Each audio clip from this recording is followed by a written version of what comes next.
perfect has had a whole variety of claims, and we're going to move through this.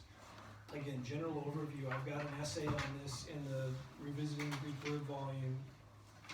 But with most every description, going back to the dead grammarians, who I was challenged to do it, and I found them to be wonderful conversation partners because they knew the language, they were far more gifted at it than I am. They were just lacking an interpretive framework, the descriptive language for it. And so any kind of description I'm claiming today, I should be able to reconcile with the dead grammarians, or I'm likely wrong. What you find is this bipartite description. So Blas talks about the perfect is the combination of the aorist and the present. If we think of this in aspectual terms, it would be a combination of perfective and imperfective. Brilliant. You know, again, like the guy at the mechanic or the garage that's trying to describe what's going on, they're using, you find the same kind of internal, external language in Wallace. They're looking at two different pieces. Typologically, how do perfects tend to work in the world's languages? A man called D.N.S. Bott, if you're interested in reading more about this, I would strongly encourage you to read this volume. He basically says that, again, talking about building on this trinity idea, or recognizing this trinity idea, that you have tense prominent languages, aspect prominent languages, and mood prominent languages. English would be English would be a tense prominent language, Greek an aspect prominent language. There are a number of mood prominent languages in India, and D.N.S. Bott is an Indian, so he's a non-Western linguist, which puts him in a better situation to not be looking through our kinds of lens.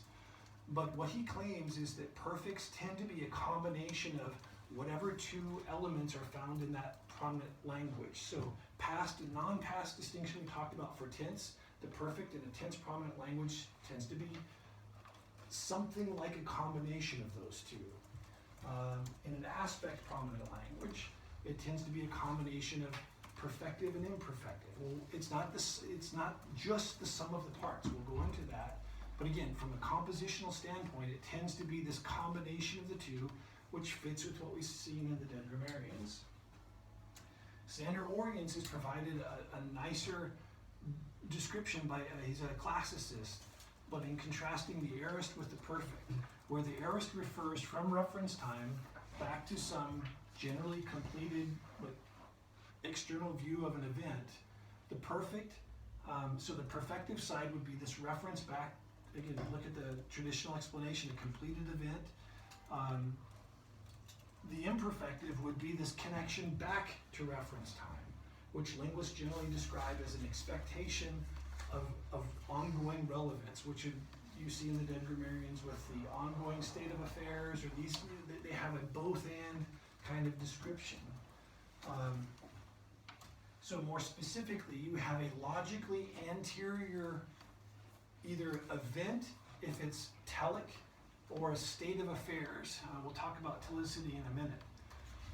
Perfects typically are going to offer a basis or a ground for something.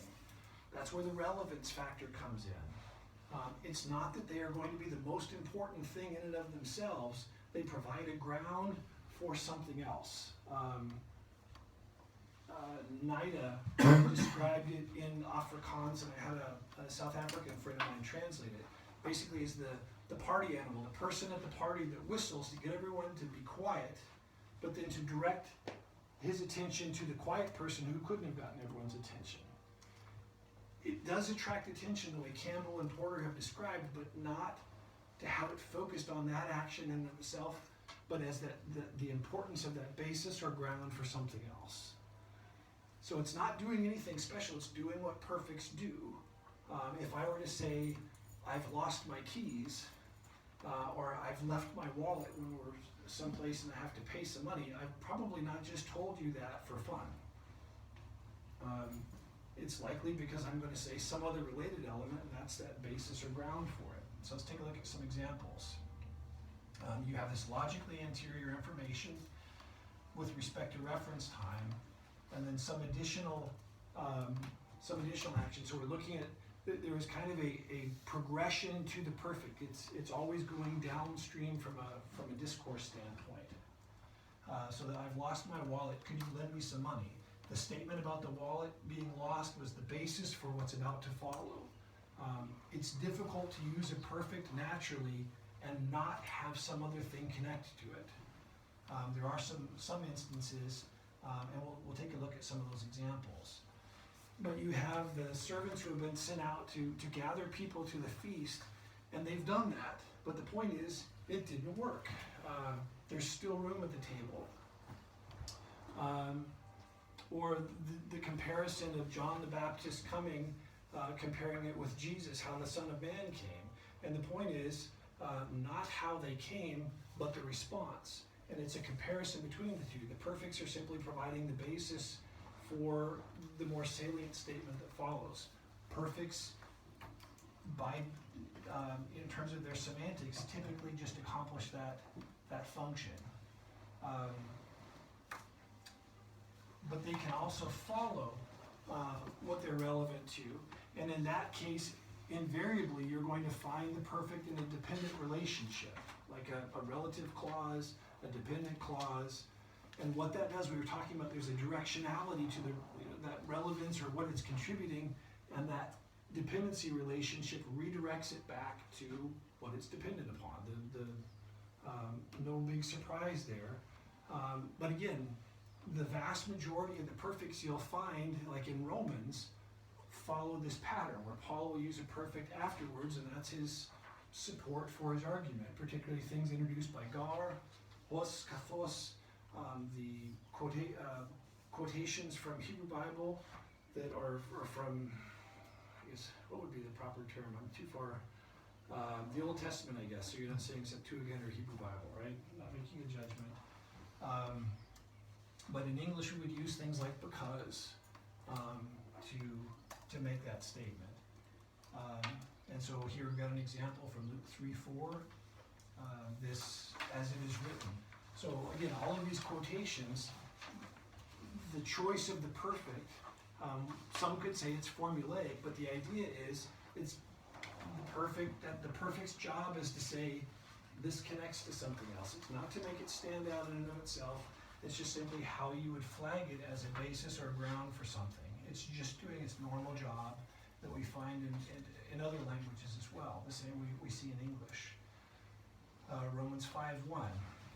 We have two perfects. Again, one in a relative clause, and the second in a relative clause as well, this dependent on what precedes. You're not going to find perfects outside of dependent relationships unless they precede what they're the basis or ground for, because of that kind of directionality. The one context you'll find perfects doing more than, kind of doing that front grounding thing that Porter has claimed is when you have two speeches, where you've got a preceding speech, and then a perfect is the initial clause of the following speech. Someone offering you something, and instead of saying no, you can answer with a perfect. It's a pragmatic way of saying it's still providing that basis. You could have said no, I've just or already gotten something. So it's still providing the basis, but that usage, there is nothing it's relating to. It ends up functioning as that pragmatic no. And if you look at the temptation of Jesus, each of his responses to the devil use a perfect. It's a pragmatic, already or just that kind of no statement. Not that these are special uses of the perfect, but if anyone was going to claim a front grounding, these would be the kinds of things you'd have to restrict it to, which is about 15% of the data in Luke, Romans, and Hebrews that I was able to pull together. So potentially one could claim that, but it would be a minority of the instances, not the majority that Dr. Porter's description would lead us to. So let me just move through and end here. Although the perfects are generally started with, theoretically, with a perfective and imperfective combination, They're not simply the sum of the parts. The perfective component is that looking at the action as a whole. We didn't talk about telicity. Certain actions have a natural conclusion to it, like clapping, or breaking, or falling. There's a natural conclusion to it. Other things like eating or sleeping don't have a natural conclusion. Those with a natural conclusion would be considered telic, from the Greek preposition telos, or I guess it'd be adverb, where the things that don't have a natural conclusion are atelic. Depending on whether a verb is telic or atelic in its lexical semantics, you're going to end up with a different kind of perfect. The telic ones are going to end up much more, the ones that have a natural completion are going to end up much more like the traditional grammarians say. The resultative, completive, completed state of affairs, ongoing results. If it's atelic, instead what you're going to have, because if something doesn't have a natural end, you can't include the end point of it like perfectives normally would do. What you end up with instead is a state of affairs that basically goes right up to reference time and overlaps with it. You can't see any daylight, where with a telic you can see some separation. And you end up with kind of a state of idea, and the same would be true with middle forms. The imperfective component is just that connection back to reference time. And so the pluperfect is the same as a perfect. All you've done is move reference time into the future.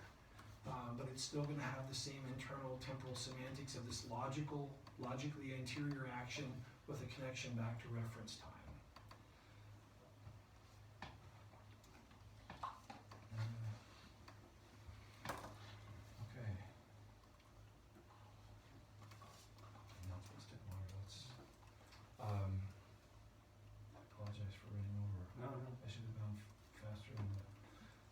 Questions, or this is a lot of material, and all of it has essays that you can read and drill down in more detail about. But I'll stop. Yep. So this leaves about 30 minutes for questions. A little less than that. When you had the statistics that sorry, I don't have no clue how would you pronounce it, Arist, yes. Arist can have different meanings. That reminded me of my Greek teacher in Germany. He made up a whole new grammatic. Instead of teaching us what an aorist is, he called it a conjunction, because he said there is no tense related to it, and your statistics showed that an aorist can be imperfect, can be present, can be. And I was just wondering if you came up, is this just something this specific teacher said, or is it something you came across to get rid of the term aorist and to speak of conjunctions, how it, yeah, I'm sure. And if it does relate to what, I don't know, what you said. That's a good question. The aorist form, Stephen Levinson, one of my advisors, has kind of tongue-in-cheek claimed that you could say that the aorist is unmarked for tense. Yeah. And that would be a reasonable claim. You'd still have a mismatch because the augment, the epsilon augment, is a temporal marker in the rest of the language. So there you'd have a mismatch. But based on the fact, especially from a systemic functional linguistic standpoint, since you don't have another form to choose from, you don't have any contrast. Therefore, another way of arguing this is to say, since you don't have any choice, we shouldn't be surprised if it's covering. So if there is actually a tenseless form, it would be the aorist. That is a legitimate way of describing the system linguistically. It would actually be very sound from a systemic functional linguistic standpoint, but it would have the mismatch then with the augment. So my preferred solution would be to preserve the meaning of the augment, of the epsilon, and say that it's actually the filling in the hole in the chart, in essence, like we looked at here. But there's an article by Chris Fresh that talks about the non-past aorists in the Greek Verb Revisited volume. So we had a basic overview of the verb system, and then we had essays that addressed the yeah buts. You know, okay, I agree with you, what about this? And so we tried to address all of those different issues. So that would be a legitimate account, no problem. Thank you. So, would analysis have been different if you were looking more at classical Greek rather than New Testament Greek? I mean, how, in terms of this framework, how much do things change? I'm not a classicist for one, Okay. so that I'll just admit that I'm working without a net. You would have for sure the future perfect. I don't think you would have much changing in terms of the aspectual meaning of the forms, or even the temporal reference of the tense forms. Probably the division of labor to some extent. You know, what's happening with things like these marginal cases where you're needing to fill in. I don't have the background to know. Well, I think it would be the same, but maybe the statistics would be I would expect. different. Well, and this is only for Mark. The statistics were. And Decker is one of the most detailed scholars I know, and so I'm trusting his judgment. The point was just to illustrate, on the one hand, what you could portray as this mess that really demanded a timeless system by changing 3 presuppositions could actually turn into a very, almost tidier than what you would expect based on the messiness of language. To have that much consistency with the core tense form, it was far more consistent than I expected when I set out working on that paper. I think you would find it change as you move into an epistle, definitely. The statistics will not, I do not expect the statistics would hold. It's simply an illustration to say, we don't need to claim a tenseless verb to make order and make sense of the usages we find. Well, I just think of people stuff. I remember when I was first learning Greek and you had all these non-past aorist, and it's very confusing. Yes. So in energy, you could call it an overcorrection, but it's just a kind of ram home, no, just about aspect. Whereas in the teaching it's got device, but as you say, if we think about it, actually maybe it doesn't need that. Well, I think, again, we're coming from a tense prominent language, and so time is a higher value for us, where if there was something that was to give way between tense and aspect, or temporal reference and aspect, if you've studied if you speak French or Russian, you can't speak without making an aspectual choice. You're constantly, you don't have a mixed, I mean, especially in Russian, you have a separate aspectual and tense marking system. I don't know about Finnish. I just know you guys are really different and I like everything else. But the point is, I think part of it, I mean, it's a number of different problems. The preoccupation with English as our framework, especially today, as few of us have learned other languages. The dead grammarians began with Latin and Greek in primary school. They had learned French and German most likely as they got into high school and in university. It was simply a matter of picking up Attic or of Koine from their Attic or classical Greek. Where today people are encountering a foreign language for the first time in university sometimes, certainly in America. So I think another piece is the desire to work in absolutes. That was the other thing that handicapped our research. But because of the precision and the desire for precision within theology, it's understandable. But it also, we should recognize that it's not going to provide the tidiness that we might want or hope. I would like to come back to the question of the divine passive, passivum divinum. So, if I understood correctly, you were perhaps a bit suspicious about the existence of such a phenomenon. I'm not suspicious. I'm just saying you wouldn't be able to establish it morphologically. If Right. theta eta is truly a middle, the only way you could unambiguously identify a passive would be the presence of an explicit agent of some kind in a upo or in English a by, that specified things. if it was implicit, you'd need to make an exegetical argument from the context. I'm not saying Right. it's not possible. It's just, it's exegetically worked out in the context. It's not gonna be on the basis of morphology.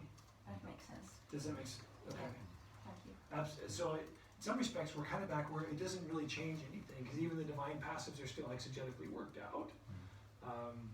It's just that you don't have morphology to appeal to in this system, because you would not be able to identify passives based on the verb in isolation.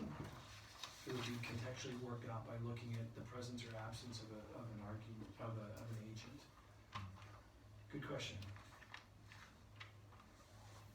I thought the others were right. And just follow. I apologize. So how did you fare in this? I think I'm all right. Yeah, no, we're all right. Generations of students. Well, It's going to be okay. this is, I think, I mean, we ended up, I think, where the direction Fanning was going, in the sense of correcting and updating the dead grammarians. They knew their languages. And that's my sense. And it's not just a being stuck in the past and a loyalty to the past that I think Campbell's kind of dismissed. I'm gonna trust Bloss's judgment about the language more than mine. And it's in my own peril to disagree with him without good sound reason for doing that and data to back it up. So Yeah, I just wondered if in your work on this, if to take a specific example of the historic present in Mark, which Matthew and Luke tend to avoid. Do you see a rhyme or a reason for it in Mark? Is it predictable when he uses it? you can't predict it, but you can account for why. From a discourse standpoint, I can't be prescriptive. It's descriptive. So the question is, exegetically, I would say discourse grammar would say, what does the historical present typically do? And then what do I find, what kind of factors do I find in this context? I can talk about what the historical present typically does in Koine Greek, but I would need to talk about register and stylist, the writer's style and idiosyncrasies. You would need to contextualize what your judgment is about what's going on with the historical present. The problem with only studying one feature in a dissertation, like the historical present, is to want to have everything grounded in that. The historical present stands out because of the mismatch with the context. So I've postulated that there are three different, if it's doing the semantic function of non-past imperfective, you just keep reading across it, there'd be no expectation it's historical, because it fits, it's doing what you would expect. When it doesn't fit, the first expectation you have is that it's accomplishing a processing function, that it's there, a mind the gap. In Luke, he would typically indicate that with the particle de, most typically in his style. Different, same discourse function of segmenting the text, is basically snipping and creating a chunk, whether it's moving to the next scene, a sub-scene, whatever that is, the next step. Mark quite frequently used the historical present. Matthew will use sometimes the historical present, de, or narrative tote. So if you look at synoptic parallels where there's a correction, you won't find the historical present, but look at the connectives. I see. What else, have they, but you'll also find that Mark has a much higher threshold for his use of de. So if you look statistically at his use of de against Luke, it's like a 4-to-1 ratio. But he's using the historical present in lieu of de, and de is reserved for those higher level divisions. But when it's used in so if it's found in a place where there's a change in time, place, participants, or kind of action, meaning from reported speech to back to narrative proper, those kinds of things, that's a natural transition point. You'd expect a kind of the yellow line, like at the tube, the mind the gap kind of signal. When it's found in the context of high continuity, not where you'd expect it, that's when it has that highlighting function of something important or unexpected is about to happen.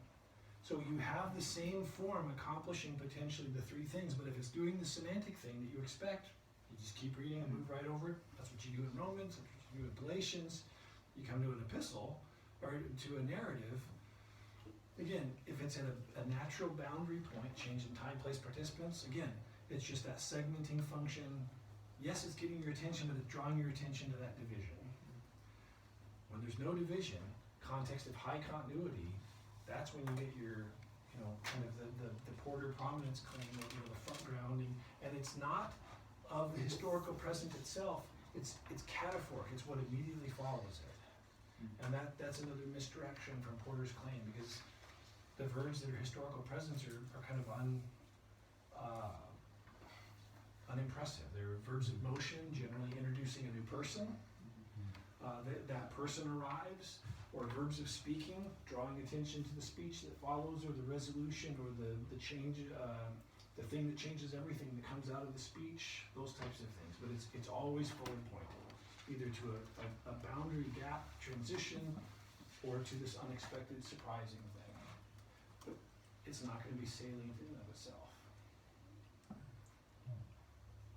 There's a chapter on that in the discourse grammar.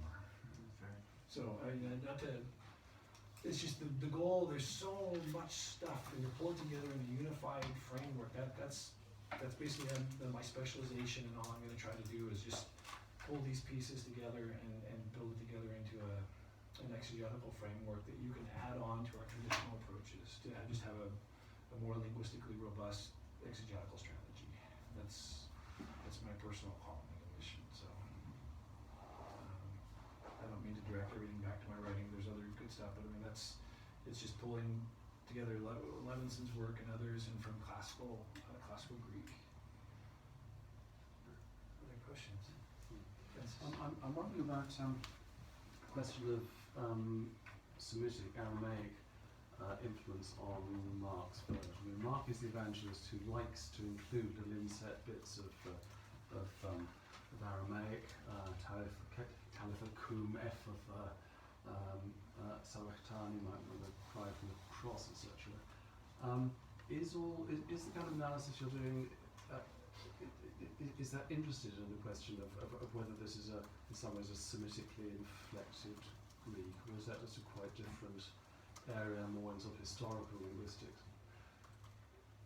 I would not deny that there are Semitic influences, and Randall Booth, one of my colleagues that I work closely with in this area, would completely agree. In fact, he would say it's a tripartite system, not a bipartite language, or trilingual instead of a bilingual environment. So he'd be even more so. The question is, with syntactic considerations and things, there are typological explanations that may potentially alleviate the need for appealing to Semiticisms. So I was meeting with Stephen Levinson. I spent the weekend with him in Bedford, and he was flogging. I mean, I left kind of shattered on two different areas based on his. He told me this for years, and it finally was like, oh. So I spent the whole train ride up here reworking some concepts.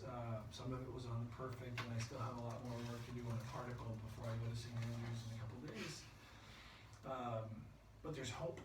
At any rate, verb initial languages, verb prominent languages, which Greek and Hebrew would both fit, have propensities to behave in similar ways. So the treatment of, say, positive, negative. The preference is to have positive first, then negative, but when you invert it, you need to do additional things because it brings in a separate set of rules of engagement. So there are going to be times when, I would say, the primary place I've seen Semiticism, so you're ageneto with in Luke plus an infinitive. You're going to have, it's going to be more of a lexical modeling after something, but if it's syntactic, like word order variation and things, if it's translation Greek, absolutely. If there's a slavish following of the syntax, yes. But because they're both verb initial languages, they're going to use information structure, contrast and emphasis in traditional terms. They're going to use word order very, very similarly. And so in that sense, it's going to look Semitic. But the question is, what do we find in classical Greek and broader Koine that's not influenced?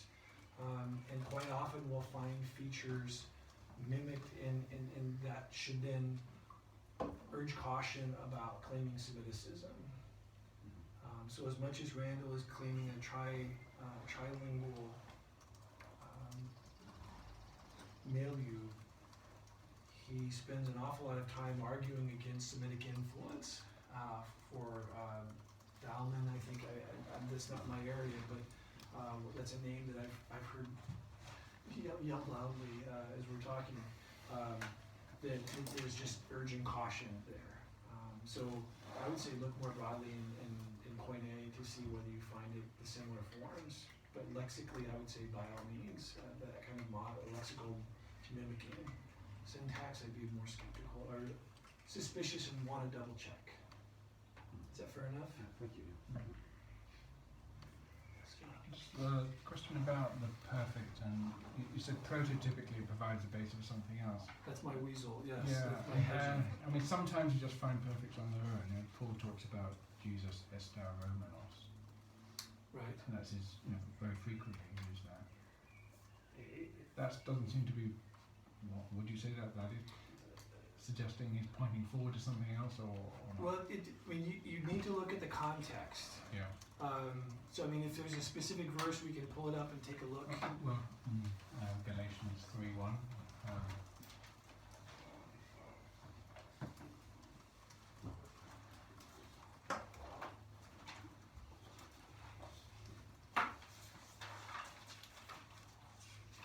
Okay. So you have, I would say in this context, you have, I mean, the estaromenos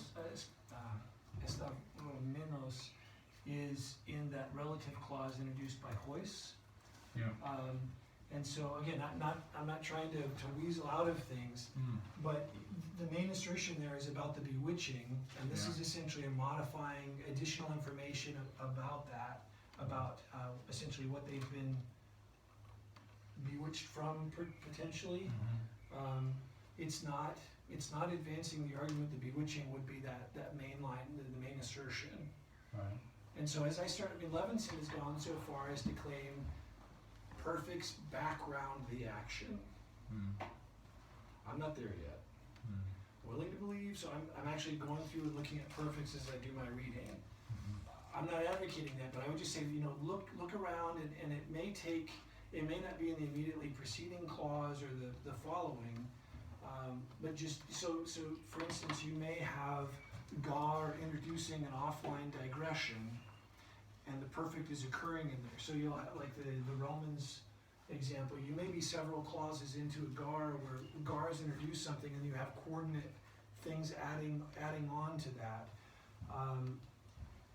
I've represented that by having your mainline proposition. So in this case, it would be your 3-1-1A, and then you move off into this continued relative proposition that's supporting it, and you have two statements here. The one was the aorist and the other is the perfect. So in terms of my conceptualization of kind of the argument flow, I'm working toward trying to do a charting strategy that would help make that a bit more explicit. It's never going to completely model things, and these are going to be judgments at points. It's not a science, it's a humanity, but I found it to be a helpful way of thinking in more, with an additional dimension rather than just cutting it into, pericope divisions. Whether it's through grammatical dependency with continuing relatives or relative clauses or kathos orthi hema clauses, or logically dependent with Gar. Does that help? Yeah, thank you. I wanted to jump. Could we do that with another passage? 1 Corinthians 2:7-8.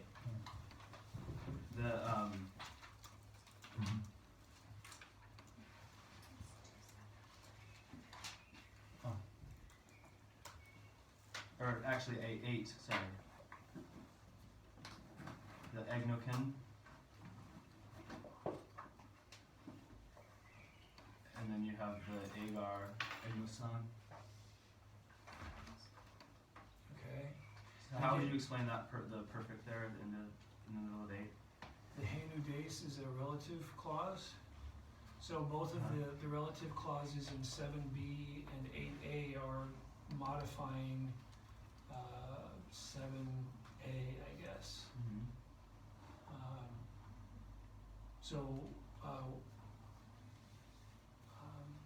We do speak wisdom among the mature, wisdom which is not of the age of this age. Let me go to the NIV or something.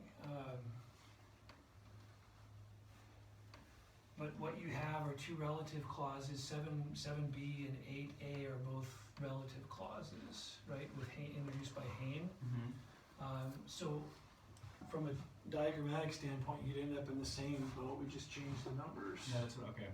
So it'd be 7a. Well, actually, you wouldn't, because you have two relative clauses and they're not coordinated. So what you'd end up with would be another continuative relative